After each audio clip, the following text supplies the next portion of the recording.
Free agency is winding down, with most of the most notable names being signed already. But there's one person that's holding up the works, and is none other than the attention-seeking person himself, Aaron Rodgers.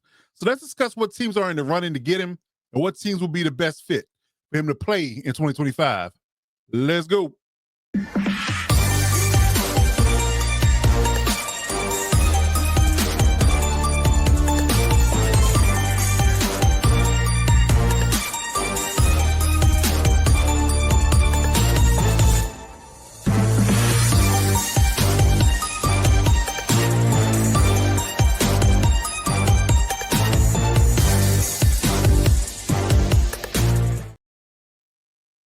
Aaron Rodgers is making headlines again. After being released from the Jets as they were done with his shenanigans, he now says he wants to play in 2025.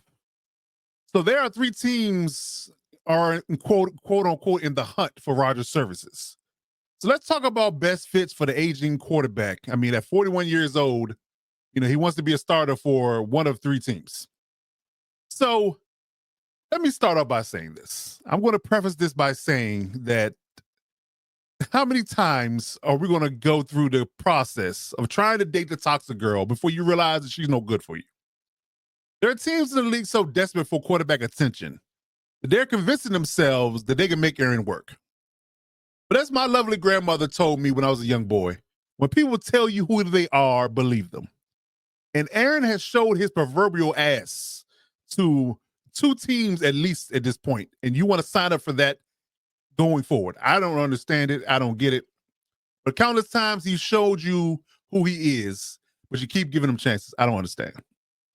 So, with that being said, there are three teams in the running for Aaron services: the Steelers, the Giants, and potentially the Vikings. Now, the Vikings came out and professed that they were out of the Aaron Rodgers sweepstakes earlier this week, which I'm not 100% buying. But, I mean, if you're going to not resign Sam Darnold, who had a pretty good season, I want to say Pro Bowl-like season for you, and you don't bring him back and you want to, quote-unquote, go all in on your first-round draft pick, J.J. McCarthy, who's coming off a meniscus injury, I would argue that you wouldn't want to get into the weeds of dealing with Aaron Rodgers yourself, but stranger things have happened. I mean, if nothing else, the headlines and finishing the villain arc that he would finish behind what Brett Favre did when he left Green Bay, going to the Jets for 1 year, and that was a mess. Then he went to the Vikings and did pretty decent. I mean, I think he got to the NFC title game before he had to ultimately retire after throwing an ugly pick to seal the Vikings' fate from not going to the Super Bowl. So to fill a villain arc, I still think there's a glimmer of hope that he can or is still in the running to go to the Vikings, quote unquote. I mean, they have the money, technically. They definitely got the weapons. Out of the teams that are in the running, they got the best fit and best weapons for him. But again, they got a rookie that they invested in J.J. McCarthy. So why would you bother with that? So, you would argue that it kind of makes sense for them to be out. But again, I don't buy the smoke and mirrors that the Vikings are selling right now for some reason. It just doesn't sit well with me. But yes, but again, going back to the Giants, who are in desperate need of a quarterback, I think that they have to get a quarterback for the sake of Joe Shane and Brian Daboll's life and their job security. But my argument would be that hitching your wagon to a 41-year-old quarterback to try to save your job is not the right move, in all honesty, but they're trying. Then there comes the Steelers, who didn't resign Justin Fields, let him walk to the Jets, ironically. And Russell Wilson's still dangling out there, and he hasn't been resigned. But they didn't, reach quickly and swiftly to bring him back either. So they're holding on, hope that Rodgers can come in and quote unquote right the ship and get the Steelers over the hump and not get dog walk in the first round of the playoffs like they've been doing the last several years. So I'm at a very, very turbulent place with this whole situation and what Rodgers is doing. And the mere fact that he's making people wait, and you're holding up millions of billion dollars of money and organizational function by, quote unquote, holding out and taking your time about your decision. Again, you're not LeBron James in his prime. I'm sorry, sir. This whole, I want to, take my time, do some ayahuasca and go, walk through on the beach with a towel over my head, a blanket over my head and get my life together. I don't know. It's too much for me. It's too much for me, but that's what he's doing. And he's holding up the works for these three teams, quote unquote, to make a decision.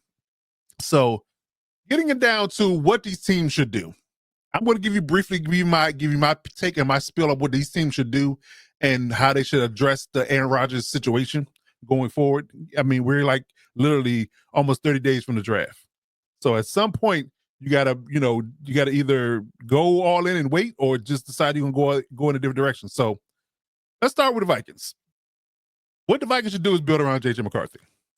I mean, just completely and utterly, just completely get out of the sweepstakes at all. Tell him, be honest about what you said. Hold true to the form, even unless JJ for some reason, somehow, some way is not doing well with his rehab. I would not get into Aaron Rodgers sweepstakes if I'm the Vikings. You just don't want to do that. I really think that you would set this young team back a step or two by bringing Aaron Rodgers in his contentious attitude and his diva-like ways. So I really think that you should just go all in and just build around JJ McCarthy. He's your guy. You draft him in the first round. You believe in him. And quite frankly, I think Kevin O'Connell can get the best out of JJ McCarthy that anybody would in this league. So why not go all in and just build around him? He's young. He's on a rookie deal. You can give him all the, toys that you want defensively and offensively to make a great team. I think you're going in that direction. You had a great free agency period. You improved the O-line. You got some players on defense. You still got a draft to come. I think this team's going to be formidable with JJ at the helm. So why would I bother with Aaron Rodgers if I'm the Vikings? That's just my take on it. Next is the Giants. The Giants will draft a quarterback. Now, speaking of girlfriend talk, as I referred to earlier, if I'm them, I'm going to be the nagging kid/girlfriend to the Browns and the Titans. I need to be on the phone with them constantly, maybe once a day, if not more, to discuss exactly what they plan on doing in the draft. There's rumblings and whispers that they both might take quarterbacks. They both might not take quarterbacks. It means a lot of different rumors out there. So I need to know exactly what you want to do. If you plan to trade out, and I want to get a quarterback, one or two quarterbacks that's ready to go right now, in Cam Ward or Shedeur Sanders, I would really deeply discuss trading up from 3 to 2 or 1, and what it would take. Tell me what it would take to get there, so I can get one of those quarterbacks. That's exactly what I would do, because it's going to do two things for Joe Shane and Brian Daboll. It's going to get them away from Aaron Rodgers for the temporary solution, because let's be honest, how much longer can he play? 41 years old. He's not Tom Brady. How much longer can he play? And again, he's coming off he's a year removed from Achilles surgery. How much is he going to really give you as a quarterback? And if he doesn't pan out right away, or he has some type of turbulent times, you're going to get fired. Both of you, GM and coach, you're gone. So what I would do is go out and give me a rookie quarterback and do what I have to do to trade up if necessary to make sure secure. Cam Ward is my first choice. Shedeur is my second. If I can get one of those guys, then I would ultimately do that. And I can hitch my wagon to that quarterback, and it will buy me time to make things work, because they're not going to expect a rookie quarterback to come right in and move mountains right away. But he will be in a decent place. You got Malik Neighbors, Theo Johnson, a decent running game. Go in the draft and get you a couple more weapons for your quarterback in the second and third and fourth rounds, and go forth. Get you maybe interior lineman in the mid rounds to shore up that O line. The defense is already solid, and let them go to work, and that will buy you at least 2 years. The management will give you 2 years, at least 2 years with a rookie quarterback, unless it completely and utterly goes off the rails and you go 2-15. But I think that a rookie quarterback will buy you time, Brian Daboll and Joe Shane. So I would do that. I would not get in the Aaron Rodgers business at all. So that leads me to the Steelers. The Steelers, again, I wouldn't bother with Aaron Rodgers either. I really wouldn't. You have to get serious about getting a quarterback you can develop and build at some point.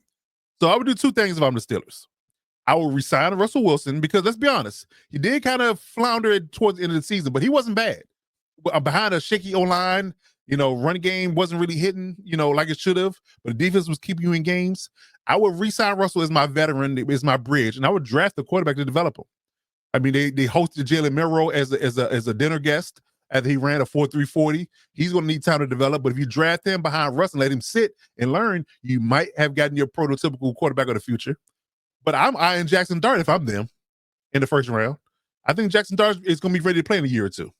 I think if you re-sign Russell, let Russell play, you build around Russell, get him some weapons. I'm sure he'll try to, with him still being paid by the Broncos, I think he'll give you a nice, deal as far as a quarterback worthy contract. And you can draft Jackson Dart and then get some weapons behind them in the next few rounds. I mean, you already got DK and Joyce Pickens and Freiermuth. You got Jalen Warren still as a running back. Get yourself another running back, get you another interior lineman, and that's your first 3 picks, and you're off and running. But I would re-sign Russ as my bridge quarterback, and I would develop draft and develop either Jalen Milroe or Jackson Dart. And Jackson Dart is number one on my list for them. I think he will be a great quarterback, and he will be your quarterback of the future if you draft him. He's high on my list. He's a quarterback that he not get enough notoriety. So if I'm the Steelers, I'm drafting Jackson Dart, and I'm finally and wholly fixing my quarterback situation. So I would do that and do that right now. And I would just get out of Aaron Rodgers sweepstakes, because yet again, it's kind of like Ben at the end of his career. You're going to be, hampered with Rodgers for 1 or 2 years, maybe, if he holds on that long, and then what? You're back in the quarterback market. But if you draft one and bring in a guy that isn't as turbulent like Russell, then you're in better shape, and you allow that he can sit and learn and not rush him on the field, and he'll be ready to play when he's ready to play. So there's your solution for me. So lastly, what's next for Aaron Rodgers? I really think it's forced retirement. In all honesty, I think it's forced retirement. I would not get in bed with Rodgers at this point. He's too contentious. He's too turbulent. He's a locker room divider, in my opinion. He likes his guys and those guys only, and anybody else that's not his guys, he don't really, get along with in large spaces, in my opinion. So I wouldn't get into the sweepstakes. I would get out of the running altogether if I'm those 3 teams, and just let him know that he's not wanted. And unless somebody gets desperate with an injury or something like that, and give him a call late in the process, he might just just decide he needs to retire, and it's over at 41 years old. And it is what it is. He may not want to go out like that, but yet again, you don't have a whole lot of choice when you have been who you've been. It's all cool and dandy and all sweet when you're winning MVP awards, but now you're not worth the squeeze, in my opinion. You're just not worth the squeeze. So that's my take on Aaron Rodgers, and I think he just should go off in the pasture and do his ayahuasca and his beach walks and live life. Maybe find a girlfriend or something. I don't know. But anyway, that's my solution. That's my take. Let me know in the comments how you feel about it. And as always, look for us on social media. Here's the links.